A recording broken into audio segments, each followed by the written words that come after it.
Hello my beautiful souls, welcome back to my channel. आज की reading में हम देखने वाले हैं कि आपके पार्टनर के दिल और उनके दिमाग में आपको लेकर इस समय पे क्या चल रहा है, क्या सोचते हैं वो आपको लेकर। हम इस पे पास्ट की एनर्जीज़ को भी इंक्लूड कर लेंगे और फ्यूचर के एक्शंस भी देख लेंगे आपके पार्टनर की तरफ से। लेकिन रीडिंग जनरल है, आप लोगों के साथ जितना रेजोनेट करेगी आप उतना रखिए, जितना रेजोनेट नहीं करता है उसे जाने दीजिएगा। मेल एंड फीमेल सभी के लिए और सारे ही साइंस के लिए रीडिंग है। रीडिंग टाइमलेस है, तो जिस वक्त पे आपके सामने आती है उस वक्त पे आपके साथ रेजोनेट कर सकती है। मैरिड लोगों के लिए भी है, अनमैरिड लोगों के लिए भी है और स्पेशली नो कांटेक्ट वालों के लिए है। तो चलिए स्टार्ट करते हैं। हाईलाइटेड साइंस बता देती हूँ, ये साइंस आपके या फिर आपके पार्टनर के हो सकते हैं। आप लोग फायर साइन के हो सकते हैं, Aries, Leo, Sagittarius. Water sign के हो सकते हैं, Cancer, Scorpio, Pisces. Earth sign के हो सकते हैं, टॉरस, वर्गो, कैप्रिकॉन। और एयर साइन भी है, जेमिनी, लिब्रा, एक्वेरियस। तो साइंस यहाँ पे आप लोगों के लिए सारे ही निकल कर आ गए हैं। नंबर्स अगर मैं आप लोगों के लिए देखूं तो मुझे यहाँ पर 7 नंबर इंपॉर्टेंट दिखाई दे रहा है। आप लोगों के लिए जुलाई मंथ इंपॉर्टेंट हो सकता है। नंबर 5 इंपॉर्टेंट हो सकता है। मई मंथ आप लोगों के लिए इंपॉर्टेंट हो सकता है। नंबर 6 की एनर्जी है, जून मंथ आप लोगों के लिए इंपॉर्टेंट हो सकता है। नंबर 10 अक्टूबर मंथ आप लोगों के लिए इंपॉर्टेंट हो सकता है। नंबर 3 मार्च मंथ मुझे यहाँ पर आप लोगों के लिए इंपॉर्टेंट दिखाई दे रहा है। नंबर 4 अप्रैल मंथ की एनर्जीज भी मुझे स्ट्रॉन्ग दिखाई दे रही हैं आप लोगों के लिए। यहाँ पर भी मुझे आप लोगों के लिए कैंसर की एनर्जी बहुत ज़्यादा स्ट्रॉन्ग दिखाई दी है। आप लोगों के लिए टॉरस की एनर्जी काफ़ी ज़्यादा स्ट्रॉन्ग मुझे यहाँ पर मिली है। और आप लोगों के लिए वर्गो की एनर्जी भी काफ़ी ज़्यादा स्ट्रॉन्ग मुझे यहाँ पर दिखाई दे रही है। एंजल नंबर 1 आप लोगों को बहुत ज़्यादा दिखाई देता होगा। 111 बहुत ज़्यादा देख सकते हैं, या 1111 बहुत ज़्यादा आप लोग देख सकते हैं। नंबर 8 अगस्त मंथ भी आप लोगों के लिए इंपॉर्टेंट हो सकता है। तो चलिए स्टार्ट करते हैं। पास की एनर्जीज सबसे पहले बता देती हूँ। यहाँ पे पास की एनर्जीज में मुझे स्ट्रांगली दिखाई दे रहा है कि आप दोनों के बीच में कोई थर्ड पार्टी थी, कोई तीसरा पर्सन था, जिसकी वजह से आपके पार्टनर ने आपको इस रिलेशनशिप में वो वैल्यू नहीं दी जो आप डिजर्व करते थे। यहाँ पर पे आप अपने पार्टनर से कमिटमेंट चाहते थे, आप चाहते थे कि आपके पार्टनर आपके लिए एक्शन ले, आपके लिए वर्क करे। या फिर ऐसा भी हो सकता है कि आपके पार्टनर ना बहुत ज़्यादा अपनी इमेज को, अपनी सोसाइटी में अपने नाम को लेकर कॉन्शियस थे, या फिर अपने बारे में ज़्यादा सोच रहे थे। खुद का ग्रीड, खुद का लालच, खुद का प्रॉफिट देखना, वो सब चीज़ें ज़्यादा थी जिसकी वजह से उन्होंने आपके लिए एक्शन नहीं लिया है। क्योंकि यहाँ पे मुझे क्लियरली दिखाई दे रहा है कि पास में आप काफ़ी ज़्यादा मेहनत कर रहे थे रिश्ते को लेकर, लेकिन स्टार्टिंग से ही आपके पार्टनर के बिहेवियर में काफ़ी ज़्यादा चेंजमेंट था, जहाँ पर वो आपको उतना रिटर्न नहीं देते थे जितना कि आप डिजर्व करते हैं। हो सकता है कि शुरुआती दिनों में आपके पार्टनर ने काफ़ी लविंग एनर्जी रखी हो, लेकिन धीरे धीरे उनके बिहेवियर में काफ़ी ज़्यादा चेंजमेंट आया है। और स्पेशली उस टाइम पे, जिस टाइम पे आपने उनसे कमिटमेंट मांगा, जिस टाइम पे आपने ये सोचा कि आपके पार्टनर आपको आकर कमिटमेंट दें या आपके लिए स्टैंड लें, आपके लिए खड़े हों। हो सकता है आप लोग मैरिड थे एक दूसरे के साथ, आप चाहते थे कि एटलीस्ट इन लॉज के सामने आपके पार्टनर आपके लिए स्टैंड लें या लोगों के सामने आपके लिए स्टैंड लें, लेकिन आपके पार्टनर ने कभी भी वो स्टैंड आपके लिए लिया नहीं। तो जो चीज़ें आप डिजर्व करते थे, जो चीज़ें आपकी थी, वो चीज़ें आपको मिली नहीं, जिसकी वजह से आप दोनों के रिलेशनशिप में काफ़ी ज़्यादा दूरियां बनी हैं। यहाँ पर पे आपके पार्टनर का ध्यान ना आपको छोड़कर बाकी चीज़ों में ज़्यादा मुझे दिखाई दे रहा है। ऐसा नज़र आ रहा है कि आपके अलावा भी वो बाकी चीज़ों में इंडल्ज थे, जिसकी वजह से वो कभी भी आपको उतनी रिस्पेक्ट नहीं दे पाए जितना कि आप डिजर्व करते थे या जितना कि आपको मिलनी चाहिए थी। इस रिश्ते में आपने जबकि बहुत कुछ किया है, बहुत मेहनत की है, बहुत वर्क की है, लेकिन आपके पार्टनर ने जब भी मेहनत का समय आया, जब भी उनकी तरफ से ये एनर्जीज आई कि वो कुछ कोशिश करें, उन्होंने बैकआउट किया। उन्होंने कभी भी रिटर्न में वो कोशिश नहीं की। भले जिस वक्त पे आप नाराज़ हुए या जिस वक्त पे आप इस रिलेशनशिप से मूव ऑन करे या जिस वक्त पे आप दूर गए, तो उन्होंने एक बार भी कोशिश नहीं करी कि एक बार आपको आकर बात की जाए या फिर चीज़ें सुधारने की कोशिश की जाए। अब ऐसा भी हो सकता है कि आपके पार्टनर ने खुद से होकर आपसे मूव ऑन किया था, तो अगर उन्होंने खुद से भी किया था, आप ट्राई भी कर रहे थे, तो वो आप लोगों को रिस्पॉन्स ज़्यादा अच्छा नहीं दे रहे थे, जिसकी वजह से आप दोनों के रिश्ते में काफ़ी उतार चढ़ाव मुझे यहाँ पर दिखे हैं। अब आपके पार्टनर की मैं दिलो दिमाग की एनर्जीज़ देखूं। सबसे पहले दिमाग की एनर्जीज़ अगर मैं देखूं तो मुझे दिमाग की एनर्जीज़ में काफ़ी क्लियरली दिखाई दे रहा है कि आपके पार्टनर ना ब्लेमिंग एनर्जी में बहुत ज़्यादा हैं। आपके पार्टनर चीज़ों के लिए आपको ब्लेम कर रहे हैं। अब ऐसा बिल्कुल नहीं है कि वो सच्चाई जानते नहीं हैं, बहुत अच्छे तरीके से वो जानते हैं। उनको बहुत अच्छे तरीके से पता है कि कौन गलत है, कौन सही है, किसने उस समय पर गलत किया था, किसने उस समय पर सही किया था, वो बहुत अच्छे तरीके से जानते हैं। लेकिन उन चीज़ों को एक्सेप्ट नहीं कर पा रहे हैं, उन चीज़ों को मान नहीं पा रहे हैं।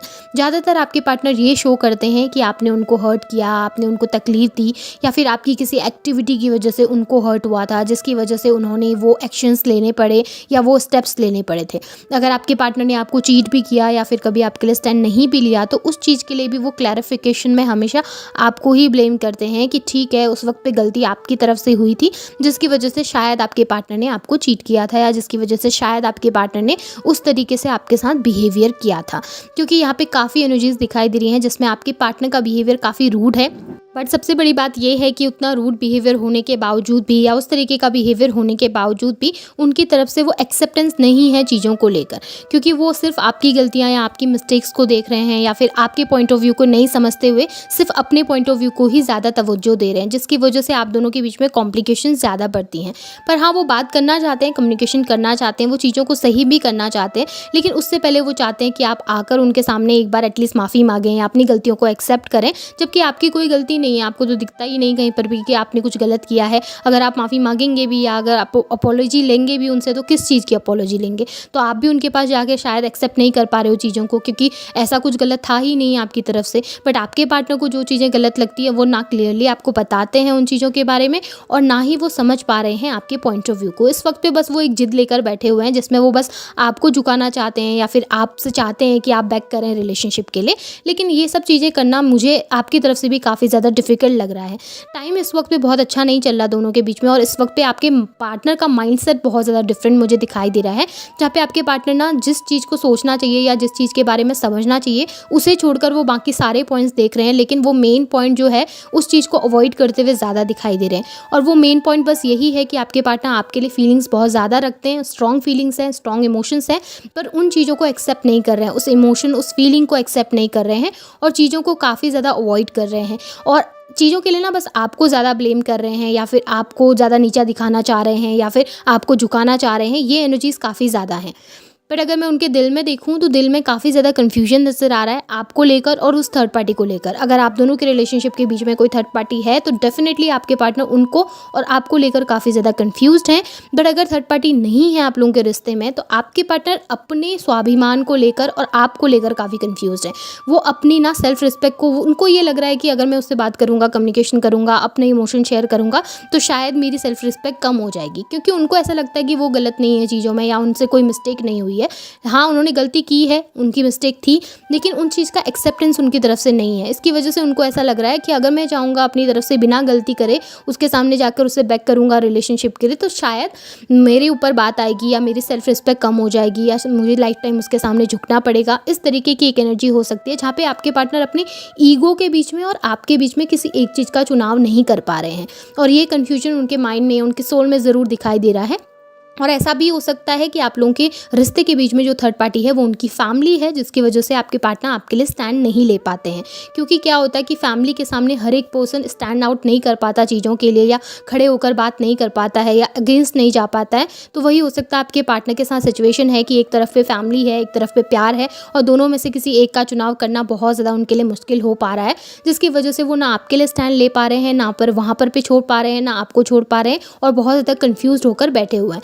इमोशंस आपके लिए काफ़ी ज़्यादा दिखाई दे रहे हैं यहाँ पर पे, ऐसा नज़र आ रहा है काफ़ी ज़्यादा फीलिंग्स हैं उनके दिल में आपके लिए। वो इमोशंस आपके सामने रखना भी चाहते हैं, शेयर भी करना चाहते हैं, पर स्टक बहुत ज़्यादा दिखाई दे रहे हैं अपनी सिचुएशंस की वजह से।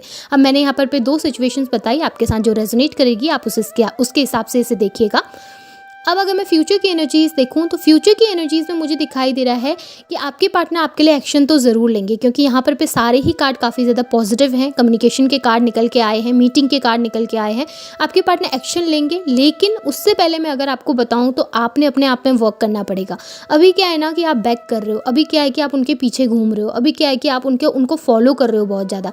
आपके अंदर वो स्ट्रॉन्ग एनर्जी नहीं आई है जहाँ पर पे आप खुद के लिए स्टैंड लो, या खुद के लिए वर्कआउट करो, या खुद के लिए बोल सको कि ठीक है मेरी कोई गलती नहीं थी, तुमने जाना है तुम जाओ, तुम्हें आना है तुम आओ। आप उस एनर्जी में नहीं आए हो। अभी आप ना बहुत ज़्यादा बैगिंग कर रहे हो, बहुत घूम रहे हो उनके पीछे, जिसकी वजह से शायद उनका कॉन्फिडेंस जो है ना वो ओवर कॉन्फिडेंस में बदल जाता है, क्योंकि उनको लगता है कि ये पर्सन तो मेरे पीछे आ ही रहा है, ये तो मुझे फॉलो कर ही रही है, तो फिर मैं क्यों जाऊँ उसके पीछे, फिर मैं क्यों कोशिश करूँ, जब इसने आना ही है at the end of the time, चाहे वो गुस्सा करे चाहे नाराज़ हो, लेकिन लास्ट में तो यही आएगी मेरे पास, तो फिर मुझे क्यों जाना है उसके पास। जब तक आपके अंदर वो स्ट्रॉन्ग ऑरा नहीं आएगा, वो स्ट्रॉन्ग एनर्जी नहीं आएगी जहाँ पर पे आप खुद के लिए स्टैंड आउट कर पाओगे, खुद के लिए वर्क कर पाओगे, और स्ट्रांगली ये बोल पाओगे कि ठीक है अगर तुम्हें जाना है, इतना ईगो दिखाना है, गलती करने के बावजूद बावजूद भी अगर इतना ज़्यादा घमंड में रहना है तो फिर तुम जा सकते हो, फिर मुझे नहीं चाहिए तो ये रिलेशनशिप। जब आप वो एनर्जी में आओगे ना, तब आपके पार्टनर चीज़ों को समझेंगे और उसके बाद आपके लिए एक्शन भी लेंगे, क्योंकि यहाँ पे स्ट्रॉन्ग एक्शंस दिखाई दे रहे हैं आपके पार्टनर की तरफ से। लेकिन उसके लिए आपका ट्रांसफॉर्म होना बहुत ज़रूरी है। आपके ट्रांसफॉर्मेशन के बाद ही आपके पार्टनर आपके लिए कोई एक्शन ले सकते हैं। और कम्युनिकेशन मुझे डेफिनेटली दिखाई दे रही है अगस्त के महीने में, स्पेशली मुझे दिखाई दे रहा है कि कोई कम्युनिकेशन आप दोनों के बीच में हो सकता है, जो कि काफ़ी ज़्यादा पॉजिटिव होगा और जो आप दोनों के बीच की जो लड़ाई झगड़े चल रहे हैं उसको थोड़ा सा कूल डाउन करने का काम करेगा। और ये मुझे ज़्यादातर अगस्त के महीने में दिखाई दे रही है। काफ़ी अच्छी एनर्जीज़ हैं अगस्त के महीने की आपकी, और आपके पार्टनर का फ्यूचर एक्शन भी बहुत अच्छा है। लेकिन उस चीज़ के लिए पहले खुद पे वर्क करो और उसके बाद ही आप ये एक्सपेक्टेशन रख सकते हैं किसी से कि वो आपके लिए कुछ वर्क करेगा। एनर्जीज़ काफ़ी अच्छी हैं आपके पार्टनर की। हाँ, इस वक्त पे ब्लेमिंग एनर्जी ज़्यादा है, आपको ज़्यादा ब्लेम कर रहे हैं। दिमाग से अगर सोचेंगे तो आपको ब्लेम करेंगे, लेकिन दिल से अगर सोचेंगे तो आपके लिए एक्शन ले सकते हैं। सो ये आपके पार्टनर के दिल और दिमाग की एनर्जीज़ है। होप आपके साथ रेजोनेट हुई होंगी। एनर्जीज रेजोनेट हुई हैं तो इन्हें क्लेम कीजिए, लाइक कीजिए, शेयर कीजिए, चैनल को सब्सक्राइब भी कीजिएगा। बेल आइकन ऑन करना ना भूलें ताकि वीडियोज़ की नोटिफिकेशन मिलती रहे। Thank you.